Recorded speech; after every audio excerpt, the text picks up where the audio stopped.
Hi everyone, today I'm going to be talking about the book War and Peace by Leo Tolstoy. It's one of the most renowned books. It's almost like Bhagavad Gita of like classic literature. I don't know if that translation made sense, but anyways, I bought this book on a discount, and I love discounts. It's a hardcover. I mean, it's a cloth-bound edition, so it's great. And so far, I've only read the first part of this book, which covers around exactly 126 pages. And basically, the purpose of this video or the upcoming videos, if I plan to make a video series out of this, is to journal like my experience, my like immediate reactions after reading this book, because it is a mammoth of a book. It's I think about like 1400 pages. So yeah, the first part of this book is more to do with the peace than the war. It's more like it gathers around like these novels. In the first chapter, it introduces you to like all the novel characters that you're probably gonna encounter, at least the ones that are like the driving, like that are like anchoring in the story. And there's this one character, Anna Mikhailovna, who's like doing something for her son. Basically, she wants her son to be like promoted to an army general. I mean, basically in the ranks of an army. And towards the climax of the first part, she does something to upset the Vasily Kuragins and his cousins.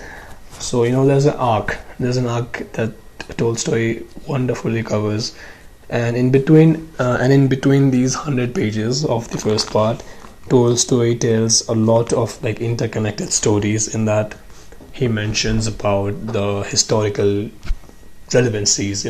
So I don't really know much about Russian political climate in that 18th 19th century, but I mean, you have to put a bit of work, I would say, but I have not really put that much work. I have like tried researching the revolution. I mean, I knew about the revolution, I knew it happened, I knew why it happened, but just knowing something does not really help you to get it. But I think Tolstoy is gonna uncover that by himself later on. So I think that's that.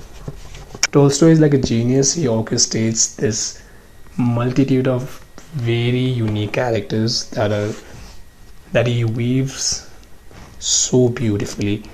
And one of my favorite characters so far, I would say, is this father. He's like a prince. He appears towards the end of this part, and he's like a typical like a stereotypical Asian parent, right? He's kind of like that, but he's Russian. And then he's very funny, and he's funny not in like he is funny. He's funny in that the way you read him, the way Tolstoy writes him. It's kind of like funny. I mean, I would not want to be in that household, is all I'm saying. If I was like Maria. By the way, Maria is like the daughter of Prince Nikolai, the one I'm referring to as my favorite character because of how strict and rigid he is. But like, yeah, Maria by that effect also turns out to be a very like stout Christian believer, though her father is not that much of a religious person. So yeah, and Tolstoy also talks about as I said, like he mentions those historical timelines, but as I really do know, I'm not well versed with the Russian climate. I will have to do more research in the upcoming pages, because right now he has not really gone that deep, I would say.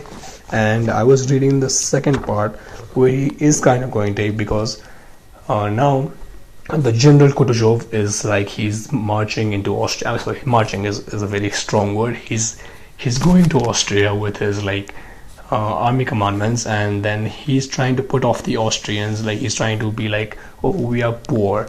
So yeah, now we are getting into like the politics of the history. But so far in the first part, we have only talked about like little like mischiefs, like novels and their problems, and problems of women, how marriages worked back then, and what people kind of believed back then. As I said, I mean, this book, the first part at least, is being like, is told in a very what's the correct word? It's like it's like being told through a very privileged lens, right? So, you know, like novels basically, but it's not. It does not feel like they're novels. It just feels like they're humans, which I mean they are, but like in the sense, like, you know, like how novels are always exaggerated. I mean, they are rich, they are like very powerful, but it's like Tolstoy is showing like their problems, I would say, just to like show the human side, I would say. I mean, it's also because like they are connected to the war part of it, because their husbands, their boyfriends, boyfriends in the sense, I mean loved ones, I would say. I mean, I don't think they had the word boyfriends back then, but yeah.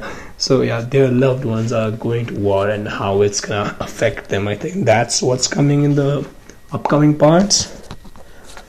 So yeah, I mean, yeah, Tolstoy, you know, Tolstoy is a fucking great writer. I have read his book Anna Karenina. I have also happened to read The Death of Ivan Ilyich, which was a short book, but you know, a book's a book. And yeah, so far I'm enjoying this book.